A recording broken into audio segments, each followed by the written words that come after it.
All right, so today we're talking about a film I've been wanting to watch for quite some time, Audition by Takashi Miike from 1999. And Miike, as a filmmaker, has made many films. I just kept scrolling, and they just didn't stop. Like that's crazy.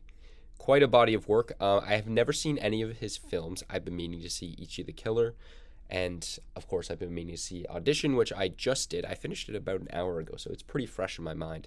But yeah, so Audition. I also just watched the trailer, and I have to say, the marketing for this movie ties in to the viewing experience because I think that if you're going into this movie, you're definitely have had seen at least a trailer, a poster, this poster maybe, or somebody has told you about it, said it's like, oh yeah, man, it's messed up, or it just it's classified under the horror genre, even though three quarters, maybe two-thirds of the movie are not crazy horror stuff happening. It doesn't happen for a while in this movie. That's a weird way to go about it because usually I'd say for movies like this, or just most movies in general, just how movies are structured, that there's like twists and turns in the third act, things are revealed that you don't want to spoil in the trailers or marketing, but it's like very in your face. This girl has a needle.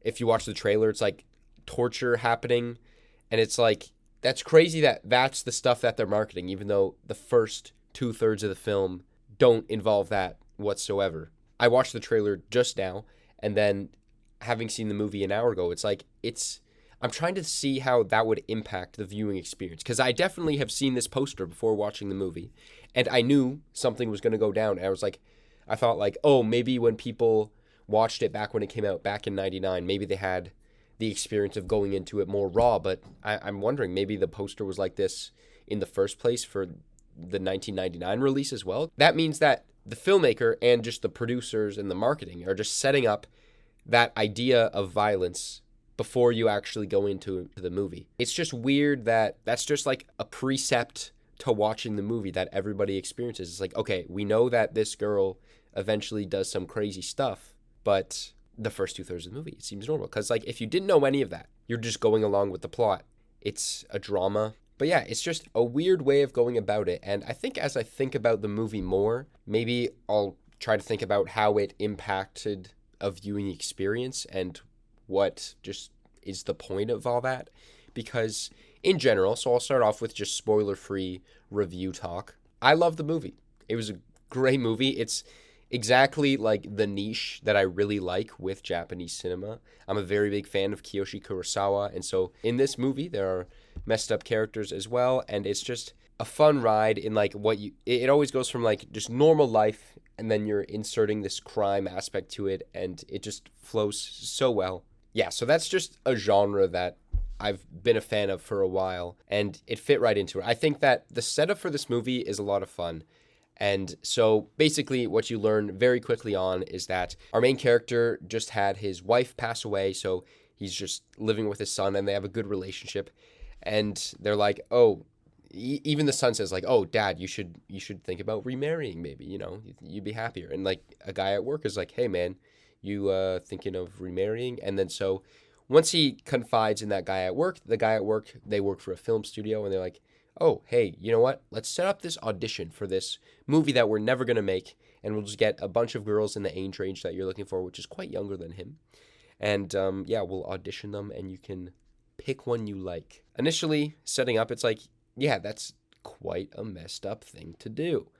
And so, yeah, you don't really like the main character too much, but every other aspect of his life, like as a father, he seems pretty nice, but he's the protagonist who we're following throughout the movie. So just having that initial, like he even says at the beginning of the movie, it's like, oh, this feels a little weird, but he still goes along with it. So you have that set up. And then when she comes along, it's like she's just like everything that he's looking for. She's very quiet, very reserved, and she revealed, oh, I forget what she revealed in the audition. I watched this like an hour ago, and I still I can't remember all the details from the beginning.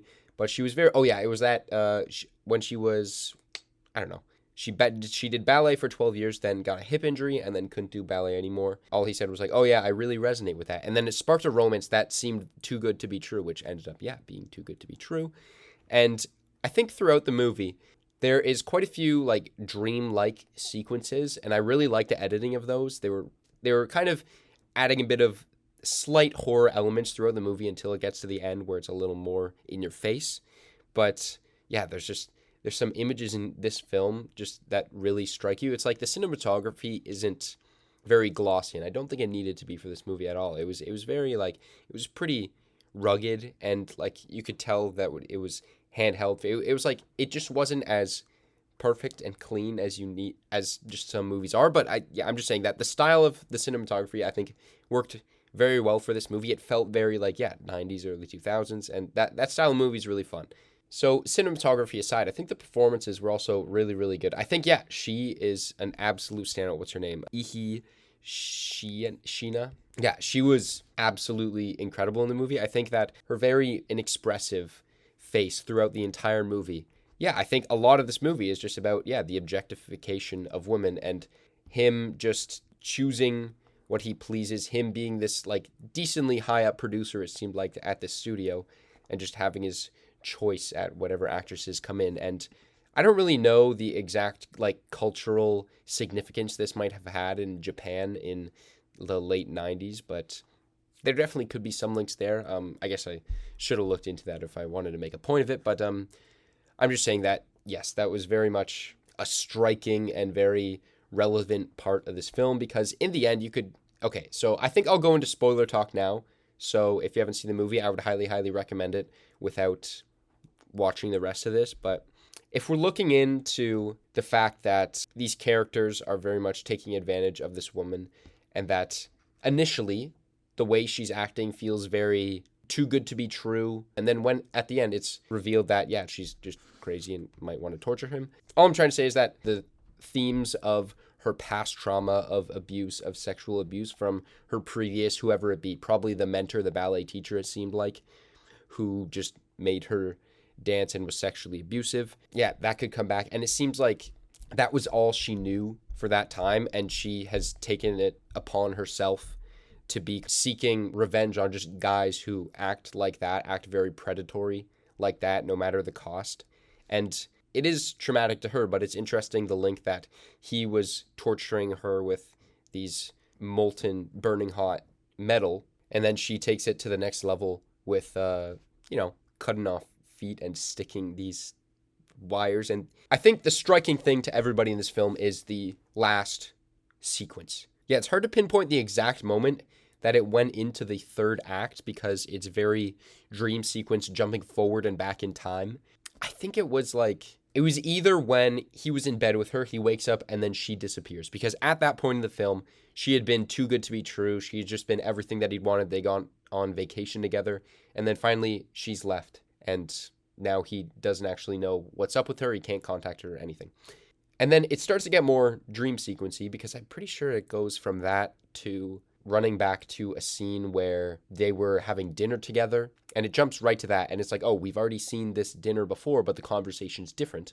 That's the start of the flashbacks and the start of the discontinuity throughout the film. And then the other moment that I was thinking of is, when he goes home and he has a drink of the alcohol that she drugged, because he had that nice POV shot of her walking into the house, seeing the picture of the dead wife, and then going over to that drink and poisoning it. And so he takes a drink, he starts to go crazy, and then just as he's about to hit the floor, it transitions to other like scenes that we've already seen. There was one at another restaurant, but then he looks over and he sees his dead wife, and then they have a conversation in that dream sequence, and there's a bunch of other stuff that goes on that I just watched this movie an hour ago. I'm not going to dissect everything frame by frame because I honestly don't know what to think of it yet, but you have stuff with going to her apartment and that bag. Oh, I love that bag.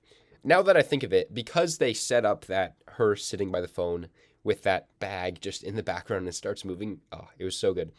That kind of plays into the marketing of the film and what I was talking about before, because that's just like a subtle thing where it's showing it's like eventually something's messed up going to happen. It's just such an interesting approach, and I love it. As that dream sequence is going on later, we have so many things of like, he is in that room, and then she's there and she gets this doggy bowl. Did she vomit in it or something like that? She puts it out and lets the man out of the bag, and he just eats it, and he has no tongue, and he's missing a few fingers and an ear. And then she turns into little girl, and then there's the piano teacher being super weird, and then yeah, so much dream discontinuity stuff happening, and I really, really did dig it, and I would love to just, maybe I'll just go back and watch that sequence just to try to make some sense of it. But yeah, I think parts of it are very clear that it's just like going back to this past trauma with this ballet teacher and what that's done to her. It's interesting because the main character, he's in these sequences, and it's still pretty much from his POV, and he's in places that he would never have seen before, because they made a point that he never went to her house and she never let him go to her house. So he wouldn't know what it looks like, but he's in there for a few sequences with, like, yeah, the guy in the bag and everything. I need to dissect that further, but it was just quite interesting and shocking images throughout that sequence that were really, really cool. And then we get to the torture stuff of her cutting off his feet, and the pins were just, the sound design for the pins, like near the eye and everything was just, oh man, it's not in your face like a movie like Hostel. It's not in your face torture porn like that, but it's just, it's gruesome to hear. It's not one of the ones where it's like I need to look away. I just need to plug my ears, because like, oh man, I thought it was going into the eyeball at first, and then it was just like under the eyeball, and I was like, oh, still brutal. And then in the end, we have the son come home because his friend was sick, and then he knocks her down the stairs and she dies. And I love the conversation that she was on the floor with her hand out, kind of reaching to him, and she's just spouting some of the stuff that she said before, and he's looking over to her while he's on the ground as well. But I think there's an argument to be made of what actually happened in the movie, or like when did the dream sequence end and what actually happened, because there was a part in the film where it's like he wakes up and he's back in that bed with her on vacation, and she's like, oh, I've accepted your proposal, even though, and then he looks over and is like, proposal? What do you mean? As if he didn't ask yet. You could think that that's really what happened, but the movie does end going back to the torture part, and then she gets knocked down the stairs and everything. Again, there's some more to dissect there that I'm not 100% sure about, but it seems as if that torture stuff really did happen, and then the son saved the day. But there's just a lot to unpack in that third act that I really haven't fully digested, so I'm not going to go on for much longer here or anything. But in general, I think the last topic I want to go on is, like, from the little discourse that I just read about after watching this film an hour ago, is that this film was credited or just, like, very influential in the torture porn genre. And so I guess I just watched a few movies that are staples in the genre, in Saw and Hostel, for the first time. I was never really a huge horror movie guy, and like torture porn movies when I was a bit younger really, really turned me off, and I wanted nothing to do with them. This one's definitely more mundane than those other two that I mentioned, Hostel and Saw, but it definitely is a genre that is becoming more interesting to me just because of the links it has to these characters and the interesting things you can say about characters and plot, because I think that Hostel is a movie that's definitely more about just, like, in general, a society and as a collective rather than just individual people. But this one seems to be very much more focused on the people, and it's just, torture porn could be another vehicle for that, even though it's very jarring, and some movies probably lack any thematic relevance with that, and it's just shock value. But it's just a genre that I'm sure has been talked about quite a lot, but I'm just introducing in the first place to myself, and it's just very interesting. And I think this is, like, these three films that I've seen are just it done very, very well, and that are encouraging me to look more into the genre and what it could mean. But yeah, I think that's about it for today. I know I didn't really analyze it too deeply because I did just see it an hour ago. So for next week, and that is the